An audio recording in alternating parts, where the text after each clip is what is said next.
for two. You and I, Jesus. You are all that matters. You are all that matters. Away. You are all that matters. Away.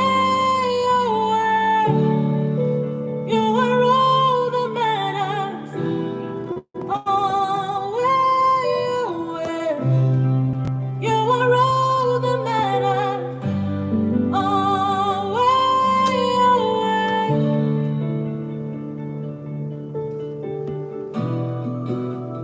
What would I live for if I don't have you in my life?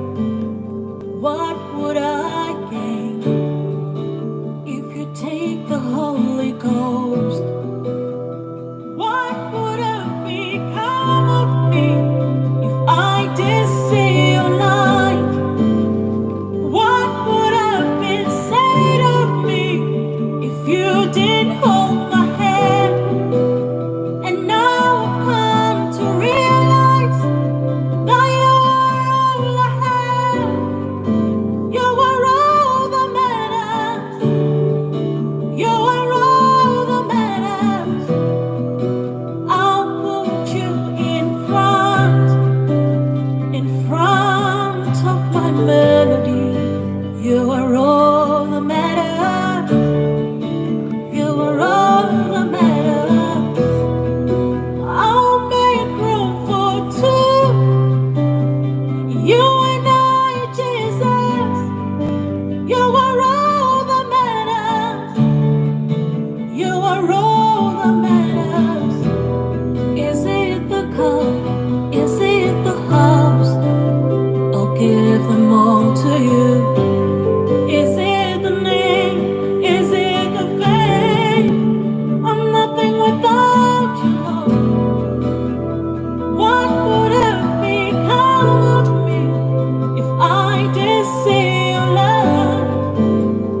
What would have been said of me if you didn't hold my hand? And now I've come to realize that you are all I have. You are all that matters. You are all that matters. Always. Hello, everybody. Once again, welcome to Fresh Fire Prayer Ministry, where we keep the fire of the Holy Spirit burning. Today is the day the Lord has made. We will rejoice and be glad in it. We thank God for blessing us with yet another month. We thank God for seeing us through last month and all the previous month and giving us the opportunity to see another month.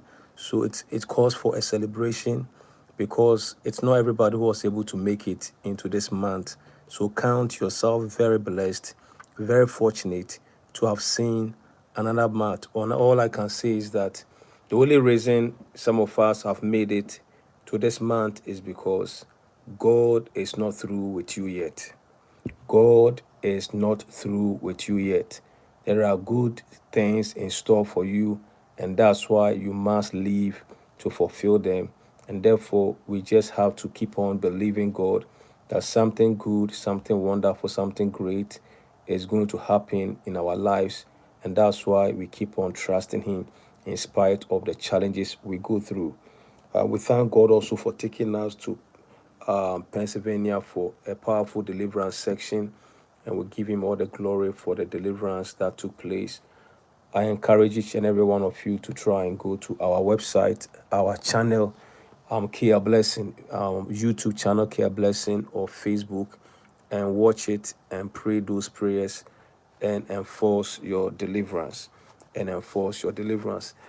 Some of the concerns is whenever you have such intense deliverance conference centered around altars, once you finish such conferences, many times there's going to be what's called backlashes because you are dealing with the very foundation of your problem. You are dealing with what? The very foundation of your family issue.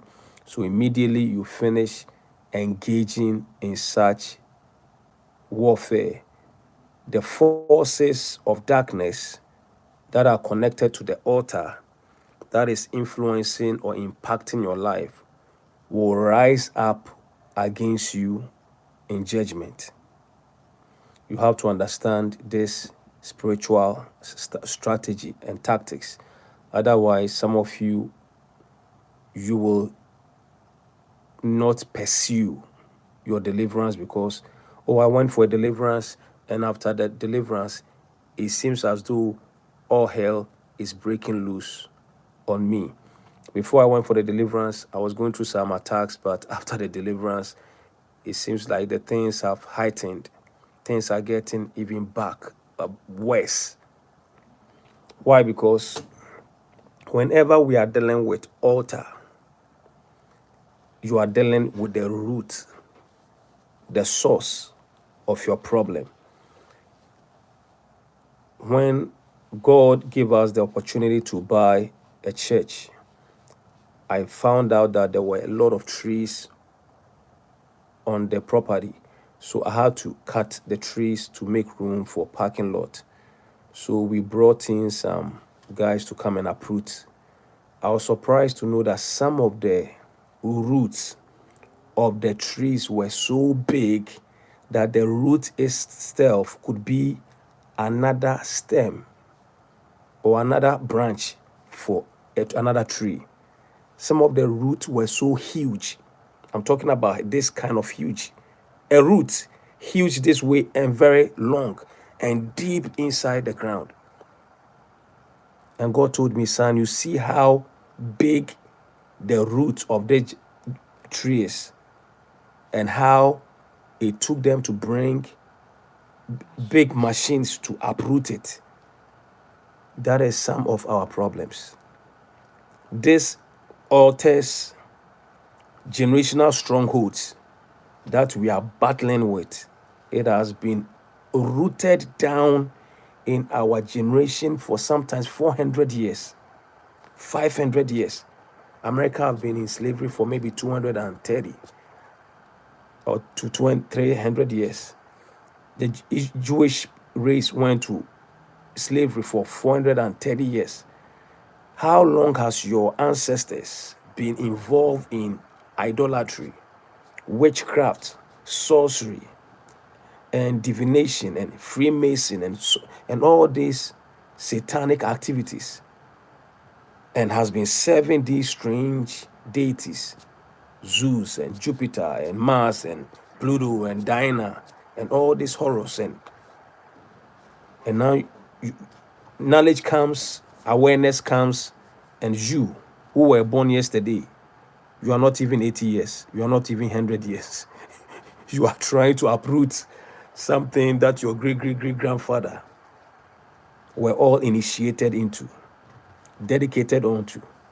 So when you rise up to dare to deal with those strong forces, I'm telling you the truth, they will challenge you.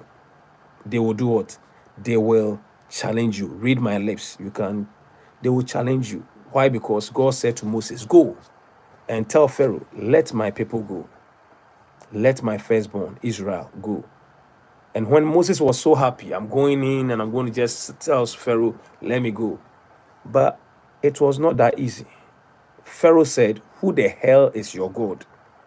Who the hell is your God that I should make you go?